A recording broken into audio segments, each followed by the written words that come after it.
दोस्तों, हाल ही में उत्तर प्रदेश कैडर की 2012 बैच के आईएएस अधिकारी देवी शरण उपाध्याय को योगी सरकार ने सस्पेंड कर दिया है।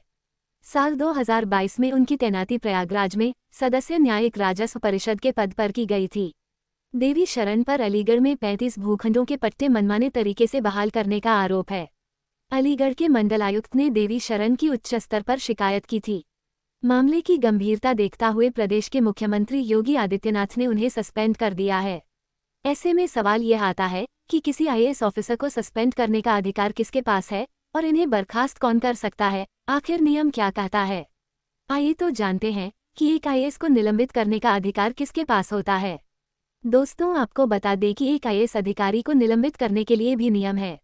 एक आईएएस ऑफिसर जिस सरकार के लिए काम करते हैं उनके पास उसे सस्पेंड करने का अधिकार होता है। अगर वो केंद्र सरकार के लिए करते हैं तो सेंटर और राज्य सरकार के लिए काम करते हैं तो राज्य सरकार के पास इसका अधिकार होता है। सुप्रीम कोर्ट के एडवोकेट आशीष पांडे कहते हैं, ऑल इंडिया सर्विस में आईएएस, आईपीएस और आईएफएस आते हैं। बिना केंद्र सरकार की अनुमति लिए राज्य सरकार सिर्फ 3 लोगों का सस्पेंशन नहीं कर सकती, वो है चीफ सेक्रेटरी, डीजीपी और चीफ फॉरेस्ट कंजर्वेटर। इन्हें छोड़कर बाकी सबका सस्पेंशन राज्य सरकार कर सकती है, लेकिन कुछ नियमों का ध्यान रखना भी जरूरी है। अगर राज्य सरकार आईएएस जैसे किसी ऑल इंडिया सर्विस अधिकारी को सस्पेंड करती है तो उन्हें 48 घंटे के अंदर कैडर कंट्रोल अथॉरिटी को लेटर भेजकर इसकी जानकारी देनी होती है। ये कम्युनिकेशन का हिस्सा होता है। सस्पेंशन के अगले 15 दिनों के अंदर सरकार को विस्तृत रिपोर्ट कैडर कंट्रोल अथॉरिटी को भेजनी होगी। ये सस्पेंशन 30 दिन का होगा। अगर 30 दिनों के बाद भी सस्पेंशन जारी रखना है तो इसके लिए केंद्र सरकार से परमिशन लेने की जरूरत पड़ती है। अगर परमिशन मिल जाती है तो यह 120 दिन तक वैध रहता है। इसे भी 180 दिन तक बढ़ाया जा सकता है, यानी एक बार के लिए 180 दिनों के लिए सस्पेंशन बढ़ाया जा सकता है, लेकिन ऐसा सेंट्रल रिव्यू कमेटी की सिफारिश के बाद ही हो पाएगा।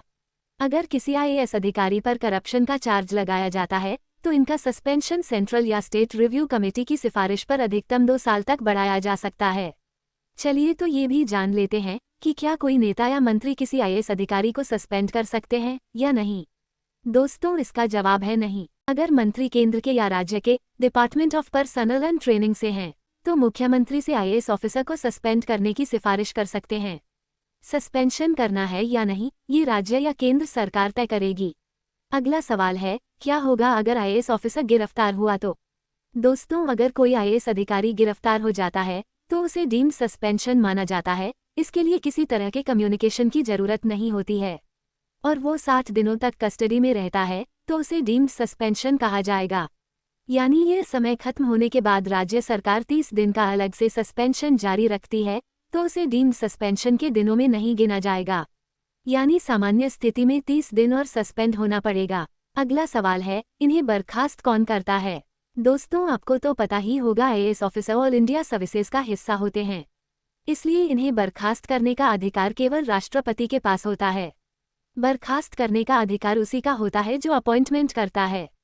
ऑल इंडिया सर्विसेज से जुड़े अधिकारियों की नियुक्ति राष्ट्रपति के तरफ से होती है, इसलिए इन्हें टर्मिनेट करने का अधिकार भी राष्ट्रपति के पास ही होता है।